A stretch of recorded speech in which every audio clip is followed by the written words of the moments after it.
Howdy. One of those things that I learned from that stalk that I did is I would have had an uphill shot, and I never really practiced them. So I've got a little bit of light left and I'm practicing uphill shots.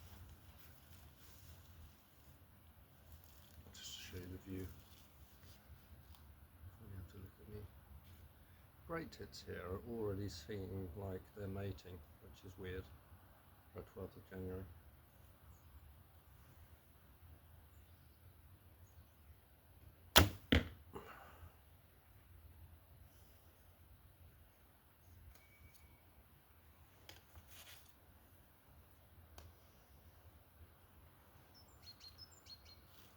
You see?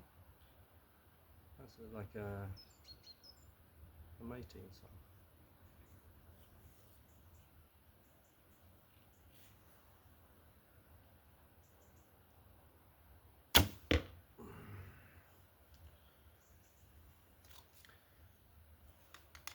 Pulled that a smidgen right, but he's got that plum in the neck. A big fat broadhead through his neck he's not going to like.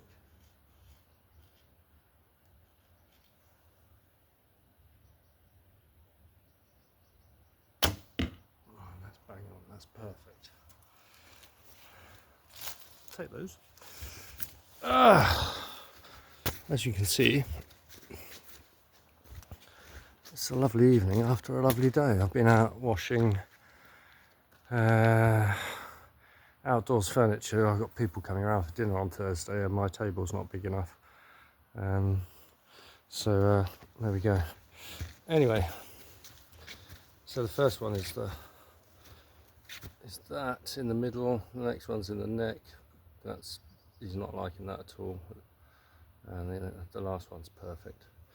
We'll take those. Give you an update on what else is going on. Been splitting wood for next year. I've still got 10 stairs up on the hill where I put the stalk on. I've got to bring down, but I mean it's all downhill. I might get myself one of those wheelbarrows with tracks on. I think that's going to be pretty indispensable on a terrain like this. It's my mulberry, little apple. That over there, which you can't see, I'll take you down there in a second again, is called the Trou de Madame, which basically means Madame's hole, because it looks like a lady laying on her back apparently. Anyway, this year's wood pile is getting very thin on the ground, so I'm going to have to cut a bit more dead wood out. I don't know if you can see because of the light or not, but this, I've cut a path all the way up the side of that hill. It gets me around to on a level right at the top with the beasties, and I've cleared all the leaves off it, so it's just mud. I can walk really quietly up there. In about 3-4 minutes I'm up the top, so if I see them up there I'm going. That I can't recommend enough. A big old Rinaldi, great axe. I'll leave the arrows and berries for the moment, pick those up on the way back, and I'll show you the other path as well.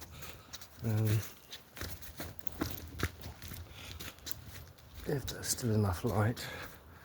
The river's gone back to normal colour. It's been brown for a while with the snow melt and then quite a bit of rain.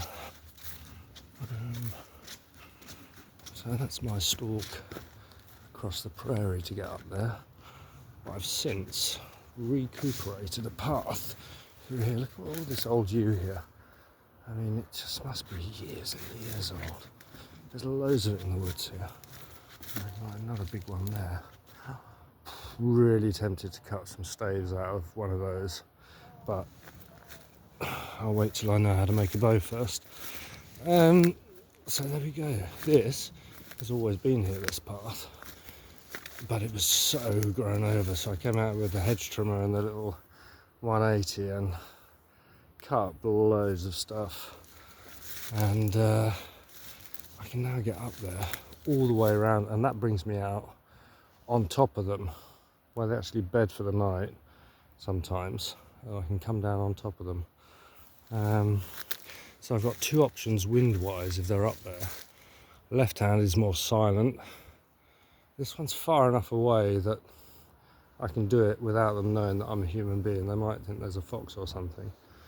But what the problem with winter is, if they're anywhere over there, they can see me going up there. If they're anywhere down there, they can see me going up there. The other side's a little bit more push, a little bit more. Look at these yews, look how straight that is.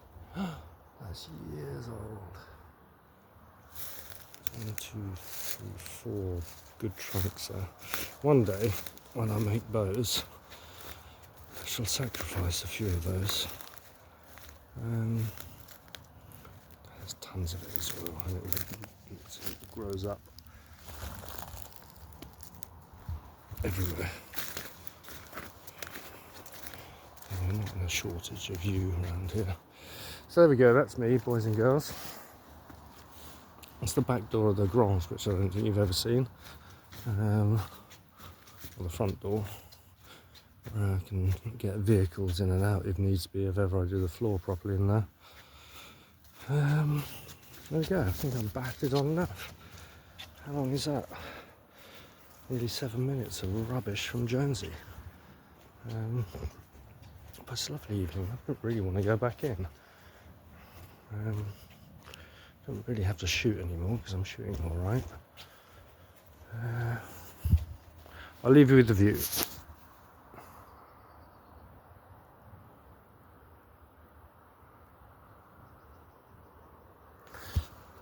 Well, you do get here because I'm on one side of a valley. Anything's going on the road in the valley, and it's not a massively busy road. It does echo back hugely. It's not as quiet as my old place, bizarrely, being in the arse end of nowhere. I don't know, or maybe I just tuned out of the noise that was on the roads there.